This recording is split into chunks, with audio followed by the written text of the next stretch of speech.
Welcome to Books for Success. Today, we're delving into the wisdom within Loving What Is by Byron Katie.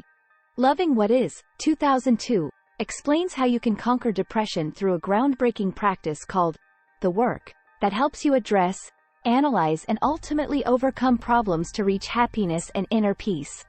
Who's it for? People who suffer from stress or feelings of unhappiness. Psychologists, therapists, or alternative health practitioners. People who feel that depression keeps them from living to the fullest. Before we begin, subscribe and ring the bell for notifications if you want to keep receiving the knowledge of book summaries about health, wealth, love, psychology, and much more. Don't be shy about dropping your book suggestions for us to summarize. Also, you can use this video as an audiobook summary. Let's grow and succeed together. What's in it for me? Learn how to conquer stress and unhappiness and live a more fulfilling life. Are you stressed, unhappy with life, or exhausted by the world and all its problems? Many people are, and unfortunately, most are resigned to living a stressful life, as there seems to be no alternative. Yet there are alternatives. There is no source of stress or anxiety that can't be conquered. All you need to do is approach what stresses you in the correct way. This summary introduces the work, a straightforward method for tackling life's many stresses. By mastering the simple steps that make up the work, you too can live a happier, more fulfilled life. Here you'll discover why your thoughts can often be your worst enemies, and why there is never any point in getting angry with the weather.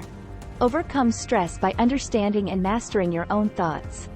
You're in a long-term relationship and have been happy for years. Yet recently you've started to suspect that your partner doesn't love you anymore. In this hypothetical situation, your stress grows as you try to find ways to make your partner love you again. But that's impossible, so you have to live with your stress and sadness. Right? Wrong. Stress isn't caused by events or people in your life, but by your interpretation of events or the actions of friends and lovers.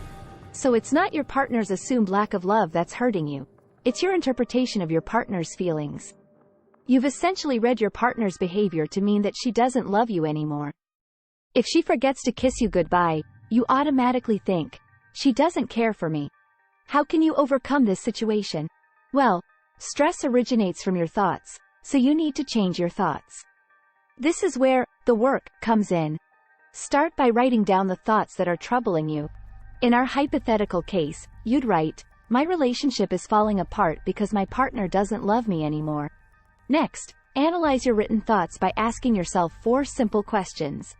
Is this thought true? Re-examine your partner's actions to make sure you aren't being too rash. Can I be absolutely sure of its truth? Consider if there are any other interpretations for your partner's behavior. How does this thought make you react? Sometimes when we're anxious, we just make ourselves more stressed. You might be fishing for evidence that your partner doesn't love you because deep down, you're paranoid. Without this thought, who would you be? In this case, you'd be happier and enjoying your relationship more. The answers to these 4 questions will give you a deeper understanding of your negative thoughts, so you can move on to making yourself feel better. You can learn a lot about yourself and your feelings by turning stressful thoughts around. After you've answered the work's 4 questions, you should have a better understanding of the thoughts that are bringing you down and making you feel stressed. Now, it's time for the turnaround. The turnaround is the last step of the work. It's where you focus on turning your thoughts around to discover deeper truths about yourself, your feelings, and your situation. So if your thoughts lead you to feel that your partner doesn't love you and that you're losing your relationship, turn those thoughts around and see what happens. Try approaching your problem from a different angle. Maybe your partner really does love you and you've been walking down the wrong path. Next, approach this new thought with the same 4 questions from the work. You'll gain new insight into your dilemma when you closely examine the inverse of your original thoughts. And don't stop there. Consider all possibilities and turn them all around, then see how these different scenarios make you feel. For example, is it possible that it's actually you who doesn't love your partner anymore, and this is the source of coldness between the two of you? Or are you actually just having a hard time loving yourself? Are you sad about another problem in your life and projecting that onto your partner? You'll have different feelings and reactions to all of these possibilities. Carefully consider all of them. So which thought or feeling should you follow in the end? There isn't a strict rule. Follow the thoughts that are right for you. Follow what feels true. The work only presents you with options, it doesn't give you an easy solution. Don't stress over things you can't change. Focus on what you can change instead. Have you ever gotten angry because bad weather forced you to cancel special plans, such as a birthday barbecue? Did you curse your luck, saying, "It can't be raining, it's not fair"? Of course, we've all felt like this at one point or another. Yet when you get angry with something like the weather, you're trying to fight powers far beyond your control. You can't change reality just by being frustrated about it. Stress won't help you, it'll just make you feel angry, disappointed, and powerless. There's absolutely nothing you can do about the weather.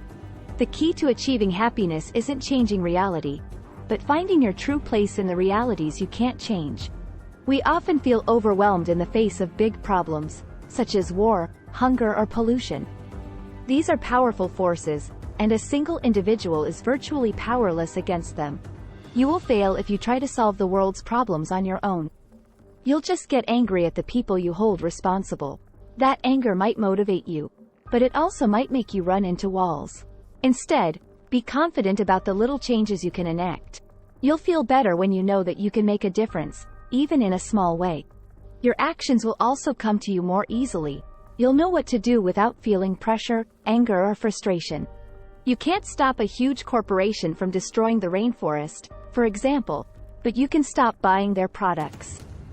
Accept that you can do something about the problem and you'll feel much more satisfied. The work is applicable in all aspects of life: career, family, relationships. You might think the work is too simple to help you with life's major problems. Sure, it might help you overcome your fears or fix your relationship, but it won't address money or career issues, right? Wrong again. The work can help in all areas of your life: friendship, love, work, or anything else. Let's say Joe is struggling in his business partnership. He's stressed, as he doesn't think his business partner is competent enough for the job, especially when it comes to accounting. His feelings about his partner are creating tensions between the two men. Joe could gain a lot by implementing the work to analyze his business situation. While Joe might think his partner is useless, what if he turned his thoughts around? Joe might realize that his partner is weak in some areas, but certainly stronger in others. His partner just might be indispensable, even if he struggles with accounting.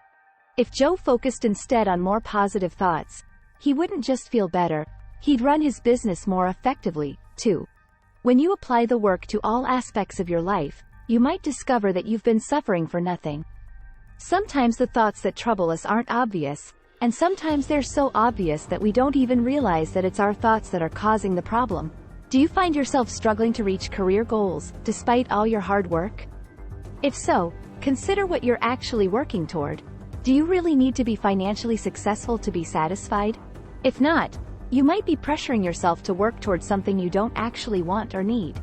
Are you sure you aren't looking for happiness instead? The work will help you find your true path. Final words. The key message in this book: don't let life's challenges ruin you. Stress, fear, and other negative emotions all spring from how you interpret your environment, not the environment itself. Use the work to get a deeper understanding of your thoughts. When you master your own mind, you'll be able to find inner peace and truly be happy. Actionable advice. Write down your thoughts. You can make more sense of your thoughts if you can read them. So don't do the work in your head. Write down your thoughts so you can fully grasp everything that's going on in your mind. Thanks for being part of our insightful voyage. If our summary piqued your interest, we encourage you to dive into the complete book for a deeper understanding. Don't forget to like this video, subscribe for more content if you're new here, and share it with others who might find it valuable. Keep on reading, discovering, and advancing until our next adventure.